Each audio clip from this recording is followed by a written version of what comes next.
बिस्मिल्लाहिर्रहमानिर्रहीम, अस्सलाम वालेकुम। चैप्टर नंबर 17 का दूसरा टॉपिक है जिसमें हम कुछ सेट पढ़ेंगे जो जिनको हम सब इम्पोर्टेंट सेट भी बोल सकते हैं। ये क्यों पढ़ेंगे? क्योंकि इनके नाम याद रखने हमने के को फ़लाँ सेट को हमने क्या कहना है। और जैसे नेचुरल नंबर है तो हम उसको n से ज़ाहिर करते हैं, होल नंबर को w से, और इसी तरीके से इंटीजर को z से ज़ाहिर करते हैं। तो ये सारे आपने नाम याद रखने ताकि आप सेट बिल्डर मेथड में बताएं कि हमारा जो सेट के एलिमेंट्स हैं वो कौन से सेट से बिलोंग करते हैं, तो आपको पता चल जाएगा ये कौन से सेट से बिलोंग करेंगे।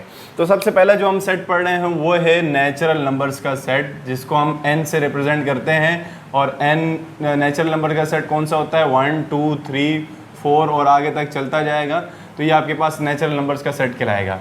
ठीक है, तो ये नेचुरल नंबर का सेट है। नेचुरल क्यों कहते हैं इनको? क्योंकि जब आप काउंटिंग देखें तो किसी भी से भी काउंटिंग अगर आप बोलेंगे सुनेंगे तो 1 से ही स्टार्ट करता है। तो कोई भी पर्सन जो कि काउंटिंग सुनाएगा तो 1 2 3 वो नेचुरली जो ज़बान से निकलेगा तो उसको हम क्या कहेंगे? 1 2 3 4 5। सही है, तो इसको हम नेचुरल नंबर्स का सेट कहते हैं क्योंकि 1 से स्टार्ट हो रहे हैं। और ऑल पॉजिटिव नंबर जिसका नेचुरल नंबर भी कहते हैं। इसी तरह सेकंड जो सेट है वो है whole number. Whole number start होता है 0 से 1 2 3 और होल नंबर W से ज़ाहिर किया जाता है, W से रिप्रेजेंट किया जाता है।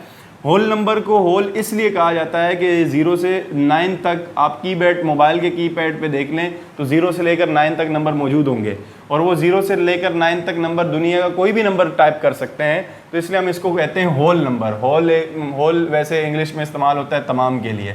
इसके बाद आपके पास आ गया इंटीजर। इंटीजर को हम z से रिप्रेजेंट करते हैं, और वो नंबर जो पॉजिटिव नंबर भी हों वो सेट जो कि जिसमें पॉजिटिव नंबर भी हों और नेगेटिव नंबर भी हों।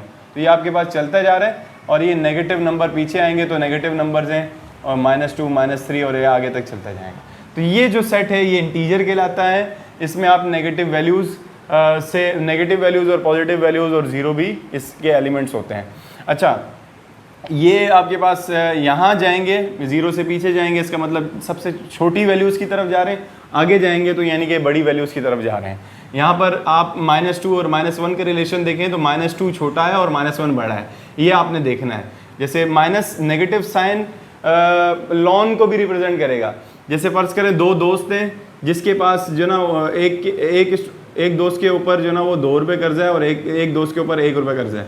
तो वो 1 रुपये कर्जे वाला जल्दी कर्जा ख़त्म कर सकता है क्योंकि वो 0 के ज़्यादा करीब है।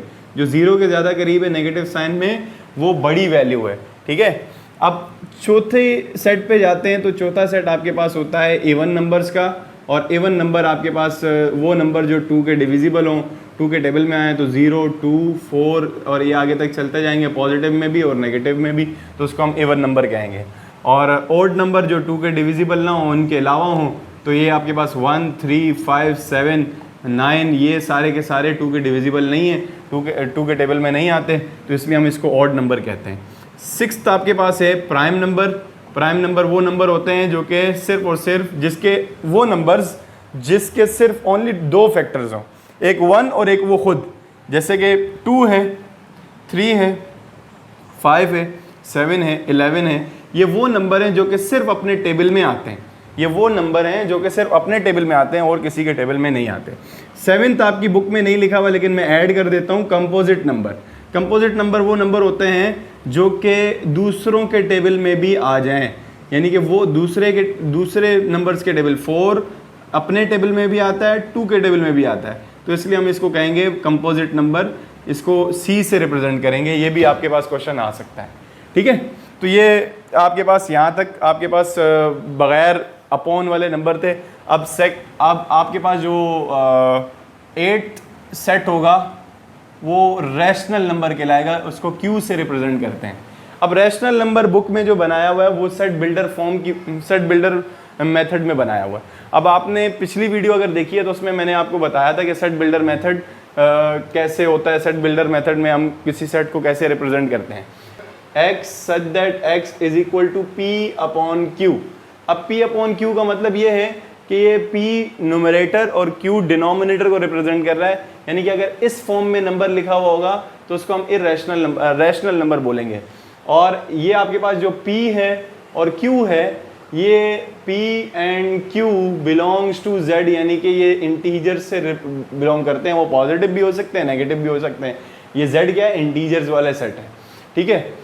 अच्छा जी, ये बोल रहा है Q हमें 0 के बराबर नहीं हो सकता, Q is not equal to 0, Q 0 के बराबर नहीं हो सकता। Q अगर 0 के बराबर हो जाएगा तो फिर ये आपके पास रैशनल नंबर नहीं रहेगा कि ये कोई और नंबर अनडिफाइंड वैल्यू बनेगी, जो कि कैलकुलेटर भी आंसर नहीं देता। तो सबसे पहले सुने दोबारा, रैशनल नंबर क्या होता है, कोई वेरिएबल होगा, उस वो वेरिएबल P अपॉन Q जैसी फॉर्म में लिखा जाएगा, P अपॉन Q की फॉर्म में, P न्यूमरेटर को Q डिनोमिनेटर है। P और Q इंटीजर से बिलोंग करते हैं, इंटीजर वाले सेट से बिलोंग करते हैं, और Q 0 नहीं होना चाहिए, डिनोमिनेटर में 0 नहीं आना चाहिए। इसी तरह 9th जो सेट है वो है इररेशनल नंबर का सेट, और इन दोनों में फ़र्क ये है कि यहाँ पर आपने प्राइम लगाया हुआ है ताकि जो ना वो दोनों डिफरेंट नजर आए। ऊपर वाला रैशनल हो गया और ये वाला इररेशनल नंबर हो गया। इन दोनों में फ़र्क ये है कि x such that x is not equal to P upon Q, यानी कि ये P अपॉन Q की फॉर्म में नहीं लिखा जाएगा। इसके बाद ये P और Q तो Z की फॉर्म, Z के यानी कि बिलोंग करते हैं, Z के सेट से बिलोंग करते हैं, और Q 0 के बराबर नहीं होगा। ये रैशनल इररेशनल वाली 9th क्लास में आप कॉन्सेप्ट पढ़ के आए हैं, व्हाट इज रैशनल नंबर और व्हाट इज इररेशनल नंबर। तो रैशनल और इररेशनल नंबर का सेट कुछ इस तरीके से बनेगा। 10वां जो सेट है वो कहलाता है रियल नंबर का सेट, उसको R से रिप्रेजेंट करते हैं, और ये आपके पास कहलाता है कम्बिनेशन या union of rational and irrational numbers, rational और इररेशनल नंबर्स का यूनियन, ठीक है। तो ये जो सारे सेट हैं, ये इनकी आपने अल्फ़ाबेट याद रखने के, नेचुरल नंबर को N से, होल को W से, इंटीजर को Z से, इवन को E से, और ऑड को O से, P को प्राइम से, और C को कंपोजिट से, और रैशनल को Q से, और इररेशनल को Q प्राइम से, और रियल नंबर को R से रिप्रेजेंट करते हैं।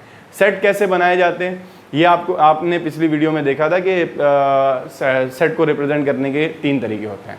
तो देखने के लिए बहुत बहुत शुक्रिया, अल्लाह हाफिज़।